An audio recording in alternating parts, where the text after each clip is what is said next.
பாருங்க, மசக்காளி பாளையம் ரோடு எப்படி இருக்குன்னு பாருங்க, தயவு செஞ்சு பாருங்க. தண்ணி எத்தனை நாள் ஆச்சுன்னு வந்து பாருங்க. கேக்குறேன் இப்ப வந்து 14 நாளுக்கு ஒரு டைம் நம்ம தண்ணி குப்பை எடுக்கிறதுக்கு ஆள் வராங்கன்னு கேளுங்க. இதெல்லாம் எதுவுமே பண்ணாம ஓட்டு மட்டும் கேட்க வர்றீங்க. நீங்க என்ன நியாயம் இது? நீங்க வீட்டு வரி எவ்வளவு ஏத்தி இருக்கிறீங்க? இது கரண்ட் எவ்வளவு ஏத்தி இருக்கிறீங்க?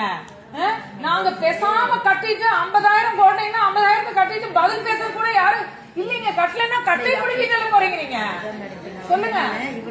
இப்ப ஓட்டு மட்டும் எதுக்கு கேட்க வர்றீங்க? No chance. தயவு செஞ்சு வராதீங்க. ஓட்டு மட்டும் கேட்டுட்டு வராதீங்க. நீங்க என்னதான் செஞ்சிருக்கா?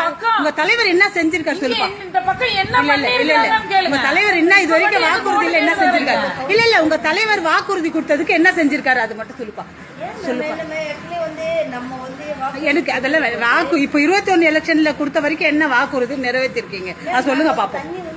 இல்லம்மா நான் வாக்குறுதியே கேக்குறேன். என்ன வாக்குறுதி நிறைவேற்றி போட மாட்டாங்க. வந்து எத்தனை நாள் ஆச்சுன்னு கேளுங்க. இதெல்லாம் கேட்டுட்டு அப்புறம் ஓட்டு வாங்க. பிஎஃப் குவார்டர்ஸ், பிகேடி நகர். அந்த அவர் மேனேஜர் கூப்பிட்டுட்டா அவரை கேட்டுட்டா அவர் மேனேஜர் பிஎஃப் குவார்டர்ஸ் கேளுங்க. எல்லாத்தையும்